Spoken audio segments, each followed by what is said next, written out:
Enyi ndugu zangu Waislamu,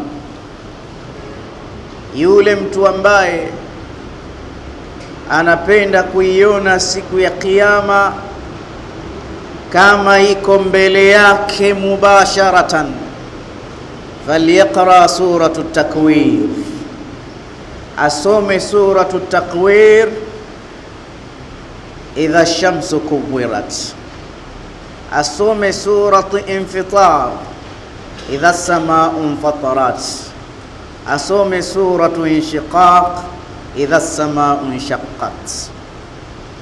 Tumezisoma kwa muda mrefu siku hizi au sura hizi, fahal raainaha, tumetadabbur, tumepata mazingatio, tukaiona siku ya Kiyama iko mbele yetu, kwa sababu siku hii ni siku nzito, ni siku ya nadama, ni siku ya hasira. Ya Aba Dharr, jaddidi safinataka fa innal bahra amiqa wa khaffifil hamlaq fa inna naqidha basir la yakhfa alayhi shay akhlisil amal.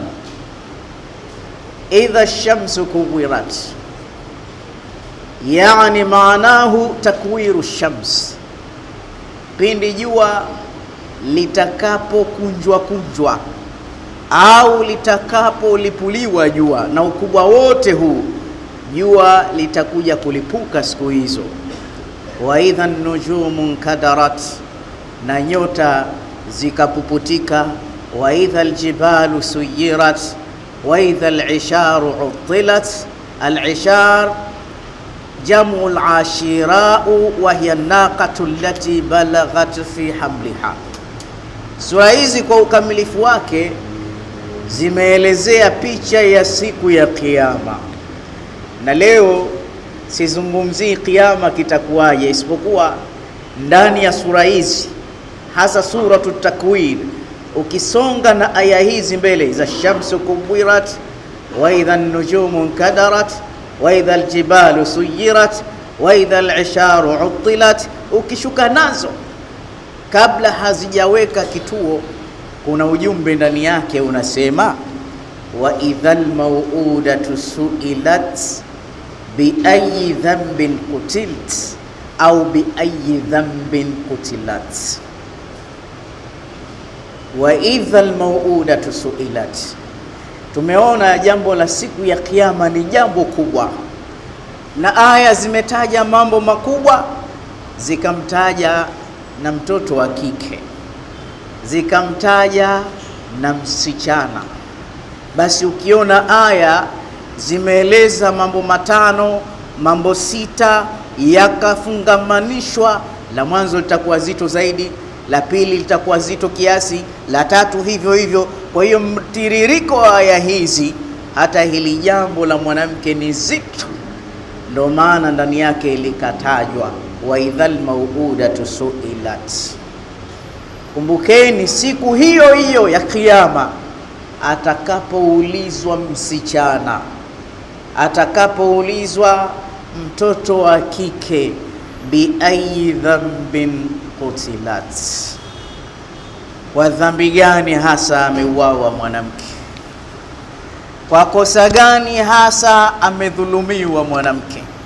Halatul arab qabla al-islam, hali za Waarabu kabla ya Uislamu, walikuwa wakiwaua watoto wa kike. Yadfununa banatihim, wakiwazika watoto wa kike, wa hunna hayat, na wao wakiwa hai. Ilikuwa mtu akimpata mtoto wa kike alikuwa hana raha, anakasirika. Alikuwa akisema mtoto wa kike hana faida, ana faida mbili tu, na faida zenyewe ni hasara. Faida ya mwanzo ya mtoto wa kike, anasubiri mtu akifa alie amwage machozi kwa wingi. Ina faida gani hii? Na faida yake ya pili, sawal, omba tu, leo sina mafuta, leo mume wangu nipe kadha. Wakasema hizi zote ni hasara. Kwa hiyo ilikuwa mtu akimpata mtoto wa kike kwa mke wake, anamwambia zayyiniha, naomba umpambe mtoto wangu, mvalishe nguo nzuri, alafu tafuta a'la al-atur, manukato yaliokuwa mazuri. Ukishafanya hivyo, nimpeleke kwa wajomba zake wakapate kumuona. Anambeba mtoto yule, kisha anaenda naye, kisha anafika pahala anachimba shimo, kisha anamzika yule mtoto akiwa hai. Kipindi cha jahilia, miongoni mwa watu walioyafanya hayo, Amir al-Mu'minin Umar alimzika binti yake akiwa hai. Alifanya hivyo hivyo, kisha akirudi kwa mama anauliza, aina ibnatuli, yuko wapi mtoto wangu wa kike? Ambia tayari ishakwisha kazi yake, zaa watoto wa kiume nipate faida. Mwenyezi Mungu akaingilia katikati. Uislamu ulimtizama mwanamke ukasema, almar'atu hiya silahun dhu haddain, mwanamke ni silaha kama unavyoona sime. Mwanamke anakata huku na huku. Inistumila fil halali asaba, akitumika katika mambo ya halali mwanamke anapatia. Wa inistumila fil haram, akitumika vibaya kweli tunapata hasara katika dunia. Uislamu ulivyoona thamani ya mwanamke ukaanza kumfuata kidogo kidogo mwanamke. Faidha hiya bintan zaujatan thumma umman, Uislamu ulianza kumfuata mwanamke pale alivyokuwa binti wa mtu. Uislamu ukapeleka mapema taalimu kwa mtoto wa kike, na ndio maana wanawachuoni wanasema hivi, inna ma'arakata al-yawma ma'arakatul ilm. Na kabla sijaogelea katika hutuba ya leo nilokuandalieni, nitumie maneno ya ulama bulagha wa fuswaha, a'iruni adhanan saghiyan wa quluban khashi'a. Mkiwa katika masjidi Haqa, wa baba wenzangu mliokuwa mbele yangu, naomba mniazime masikio sikivu na nyoyo zingativu, linataidhu biha walinakhudhahu ibra. Tutake kumjadili na kumzungumza mwanamke na hadhi Uislamu uliompa mtoto wa kike. Wanasema vita vya kileo ni vita vya kielimu, na kama una watoto wako ndani unapigia mahesabu ya kusoma mtoto wa kike na mtoto wa kiume, kwa sababu kuna baadhi ya wababa wanasema kumsomesha mtoto wa kike haina faida. Umekosea sana wewe, bali wanasema katika haki za kielimu mtoto wa kike mpigie mahesabu mara 10 zaidi kuliko hata mtoto wa kiume. Kwa hiyo Uislamu ulivyomuona mtoto wa kike, faidha hiya bintan, alivyokuwa binti wa mtu, ukapeleka taalimu mapema. Thumma zaujatan, alivyokuwa tayari ni mke wa mtu, Uislamu ukamuwahi mwanamke. Faidha hiya umman, hata alivyokuwa sasa ni mama wa watu, Uislamu ukampelekea sheria zake, ukaweka na iqab, ukaweka na adhabu. Wa idha mauudatu suilat bi ayi dhanbin qutilat, ukampa hurriya mwanamke. Faharrara almar'a, ukampa heshima mwanamke, ukampa freedom mwanamke, ukaweka maonyo juu ya mwanamke. Ni nani mwanamke, ndugu yangu Muislamu? Mwanamke ana dhima kubwa kuliko mwanamume, kwa sababu mwanamke ni mama wa dunia nzima. Wanawake wote mnaowaona duniani wametokamana na mwanamke, na wanaume wote mnaowaona duniani wametokamana na mwanamke. Hakuna mwanamume keshawahi kuingia leba akazaa mwanamke au akazaa mwanamume au akabeba mimba. Haya yote yanatokana na mwanamke. Kwa hiyo mwanamke ni mama wa dunia nzima, mwanamke ni mama wa dunia nzima. Lakini leo ya lalasaf, Ukitizama mashariki ya dunia na magharibi ya dunia leo, ulimwengu mzima umejaa machozi ya mwanamke. Wanawake wengi leo wanalia kwa wingi kuliko wanavyocheka. Ukifanya tafiti kuwatizama wanawake leo wana huzuni zaidi kuliko furaha. Wanawake wanadondosha machozi. Wanawake, Mwenyezi Mungu Subhanahu wa Ta'ala anasema waashiruhunna bil ma'ruf. Wa baba, kaeni vizuri sana na wanawake. Istausu nisaa al khaira, wavumilieni, wafundisheni kheri wanawake. Msiwatese wanawake, msiwalize wanawake, bali kibarul ulama wanasema ukitafuta watu wanaolia kwa wingi katika hii dunia, hakuna wanaolia kama wanawake. Wanawake wanalia kwa muda mrefu sana. Mwanamke analia Januari mpaka Januari, mwanzo wa mwaka mpaka mwisho wa mwaka, mwanamke analia, anamwagwa machozi. Mwanamke, ni nini hukumu? Ni nini mashaka ya mwanaume ambaye tayari kashamwaga machozi? Mwanamke, ukisikia machozi, damu adumu, machozi yako ya aina tatu. Machozi ya mwanzo ni machozi ya huzuni. Moyo wa mwanamke unapotibuliwa, unapoudhishwa, unaponungunishwa, unaungulika moyo wake, tahamakia, anamwaga machozi mwanamke. Lakini machozi ya pili ni machozi ya furaha. Moyo unapofurahishwa, moyo ukipata amani, mara nyingine mtu kwa yale yalompata katika furaha anaanza kumwaga machozi. Lakini kuna machozi mengine wala hayana faida wala hayahitajiki, lakini yanatoka.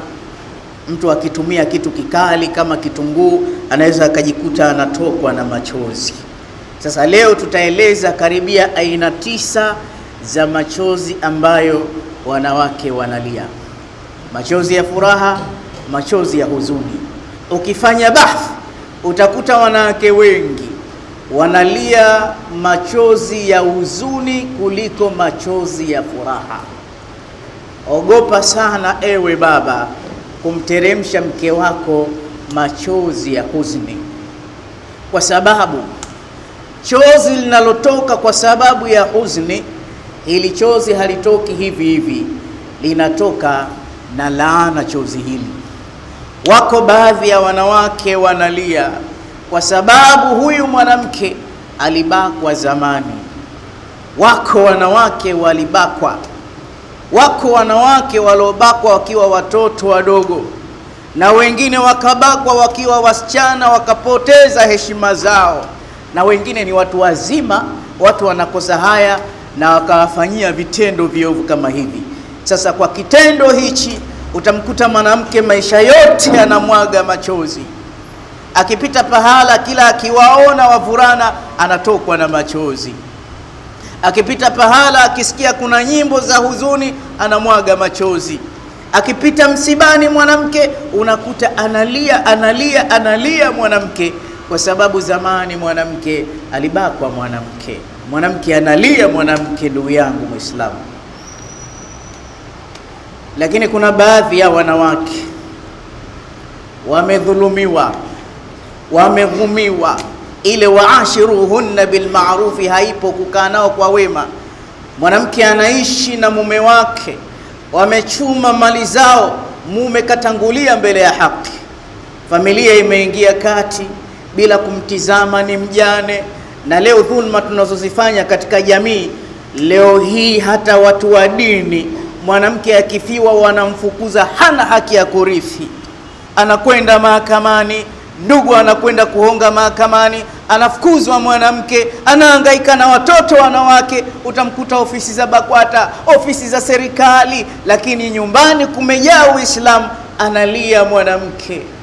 Walikuwa na nyumba nzuri, hivi sasa anauza, maskini, kazi ya mama ntilie mwanamke. Unakuta mwanamke anadondoka machozi mwanamke. Lakini kuna baadhi ya wanawake wamerubuniwa, na mimi na wewe wanaume pengine tumeingia msikitini leo, amedanganywa mwanamke kwamba nakupenda, nitakuoa, nitakuthamini, nitakutambulisha nyumbani, kisha akadanganywa mwanamke, akabebeshwa mimba mwanamke, kisha ukamkana, kisha ukamkimbia, akafukuzwa nyumbani mwanamke, na bahati mbaya pengine umemkatishia masomo yake mwanamke.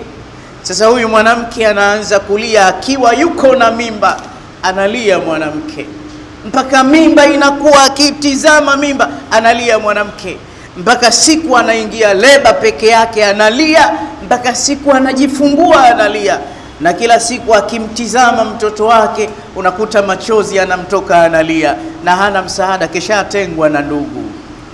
Tena mara nyingine mtoto akiumwa hajui hata kumhudumia, hana uwezo, unakuta anaanza kumwaga machozi mwanamke. Ni nani anayemliza mwanamke? Hivi unajua anayedondosha chozi la mwanamke huyu ni muuaji huyu. Lakini pia kuna baadhi ya wanawake ndani ya ndoa, mume kamtelekeza, kakimbilia Mbeya huko, kaiacha familia yake, kaoa bibi mdogo, hamuhudumii mke mkubwa. Unamkuta huyu mwanamke kila siku anadondosha machozi. Nikwambie ndugu yangu Muislamu, Mwenyezi Mungu anahesabu machozi ya mwanamke. Ndio maana sasa kuna machozi ya sumu, kuna machozi ya laana, kuna machozi ya kumrejesha mwanamume. Liko chozi mwanamke akilia la kumrejesha mwanamume. Unakuta mwanamume kamtelekeza mke wake. Sasa kila atakapokwenda kuoa hatulii na huyo bi mdogo, mara hana nguvu za kiume, pengine ananiroga. Hata uoe dunia nzima upati utulivu, kila unayeoa tu mwisho unajikuta unarudi kwa mke wako. Chozi la kumrejesha mwanamume. Mwanamke akilia machozi ya laana, na wanawake wengi wanalia machozi ya laana kuliko machozi ya baraka, na ndio maana unakuta wanaume wengi hawafanikiwi. Hivi unajua matone mawili ni kitu thamani sana mbele ya Allah.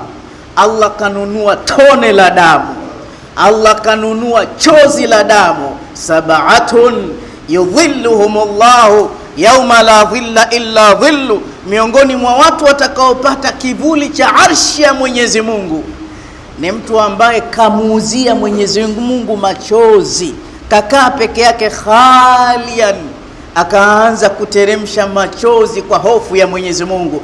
Mwenyezi Mungu anayapenda machozi kwa sababu hayatakiwi kutoka hovyo ovyo. Basi huyu atapata kivuli siku ya Kiyama. Wewe unamdondosha mtoto wa watu machozi. Sasa mke wako kwa tabu unazompa, unavyounguza moyo wake, kwa sababu mwanamke analia mara mbili. Mwanamke ana tabia ya kulia ndani kwa ndani. Ukimuona mwanamke analia ndani kwa ndani, anaficha machozi yake ili dunia isione machozi yake, ili jamii isione machozi yake, ili watoto wake wasione machozi yake. Lakini wataalamu wa saikolojia wanasema mtoto mchanga anayenyonya anatambua uchungu wa mama yake, kwa sababu mwanamke akiwa ana uchungu muda mrefu, kaungurika ndani ya moyo, kila siku unamuudhi, humpi amani, basi wanasema kama ananyonyesha, hata yale maziwa yake hutoka yakawa machungu. Unakuta kitoto ni kidogo, kikipewa ziwa kinalikimbia, hataki ziwa la mama yake, kwa sababu mama machozi yanatoka mpaka katika kifua chake. Ujue huyu mwanamke ameumizwa sana kwa muda mrefu. Lakini mwanamke ana tabia ya kulia nje na ndani. Ukimuona mwanamke anamwaga machozi nje, ujue ndani amelia kwa muda mrefu sana. Akitoa machozi nje huyu mwanamke, kuna machozi yanahamisha mpaka katika kizazi. Akitoa machozi yake nje, ile chupa ya machozi ndani umeikamua mpaka yakatoka nje, analia tu mwanamke. Unajua kuna baadhi ya wanawake wanalia kwa vile ulivyomfanyia mke wako, wanasema machozi yake yanakosa breki. Kuna wanawake hata hivi sasa ninavyosema, umemwacha analia nyumbani. Kuna wanawake wanalia, akisimama tu unakuta machozi yanatiririka, akiangalia kulia utakuta machozi yanatiririka, akikaa peke yake pahala unamkuta analia, mpaka anaulizwa, dada unalia nini? Asema mimi niacheni tu. Kuna watu ni majabari, wanakamua machozi kisawasawa. Sasa mwanamke akilia nje, yale machozi wakiyaona watoto wake, zile huzuni za mama zinahamia kwa mtoto. Hao watoto hawawezi kumpenda baba. Watoto wengi hawapendi baba zao kwa sababu wanawaliza sana mama zao. Machozi haya. Kwa hiyo mwanamke akitoa machozi ya laana kwa vitu unavyomfanyia wewe, ndio maana unakuta wanaume wengi hawafanikiwi katika shughuli zao.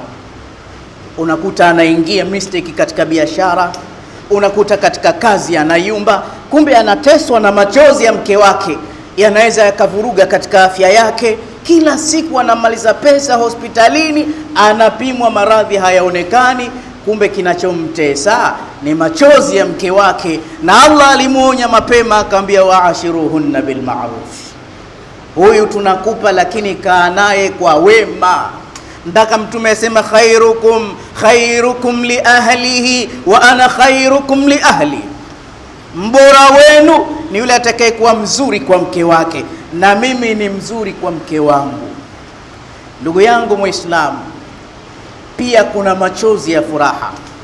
Wanasema wanawachuoni, endapo mke wako atatoa machozi ya furaha, manake moyo ukifurahishwa, mara nyingine mtu hutoa machozi ya furaha, kwa sababu ukitoa machozi ya huzuni, mke wako akilia hali peke yake, watoto watalia, wakwe zako watalia, unakuta familia nzima, pengine umemwacha, umemfukuza, umemdhulumu. Mama mkwe analia, baba mkwe analia, na cha kukufanya wewe hauna, wewe unapata laana. Lakini kinyume chake, akipata machozi ya furaha mwanamke, yakamtiririka machozi ya furaha mpaka anajitenga pahala, anasema God bless him. Unamkuta amekaa pahala anaomba Mungu, mume wangu kaenda Ijumaa, mume wangu kaenda kazini, Mungu mbariki baba huyu, namna anavyotulea, namna anavyotushika. Yale machozi ya furaha, wewe unapata material ya rehma za Mwenyezi Mungu Subhanahu wa Ta'ala, kwa sababu kuishi kwa wema na mke wako ni ibada. Na ukiona mke wako kalia machozi ya furaha, ndo utakuta sasa unafanya mambo hata huamini akili yako, unapata vitu hata huelewi kujaje. Mara umekuwa na magari, lakini kazi ya maana ya kuingiza magari yote hayo huna. Kumbe machozi ya furaha ya familia yako, machozi ya furaha ya familia yako.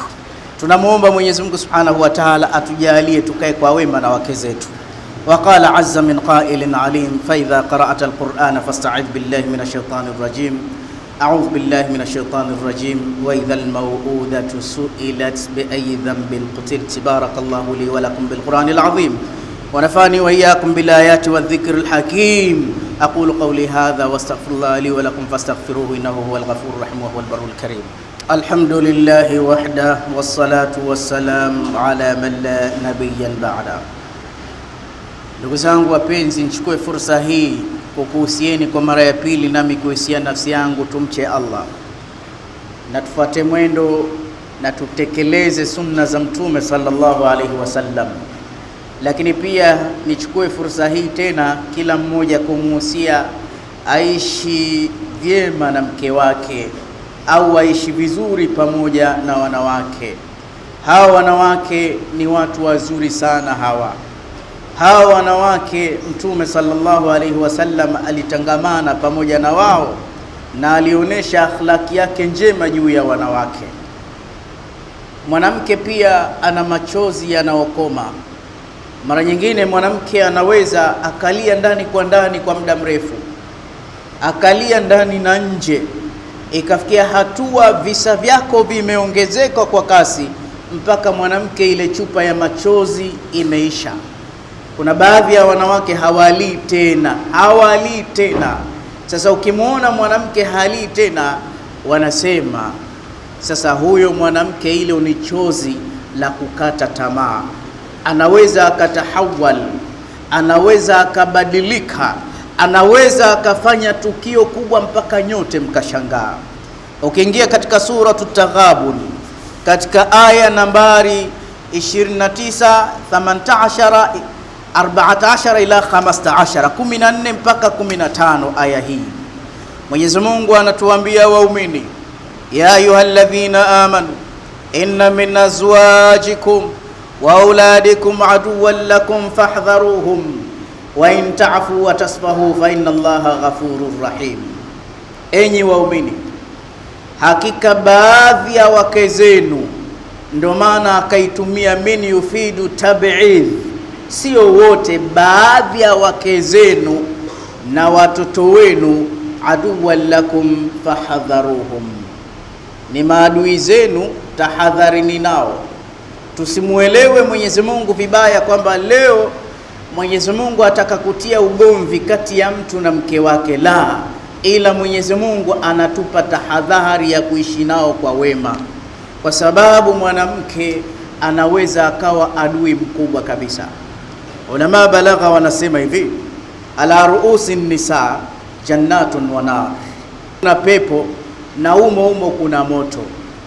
Nikupe msemo mmoja wa balagha ili nipate kufunga hutuba yangu.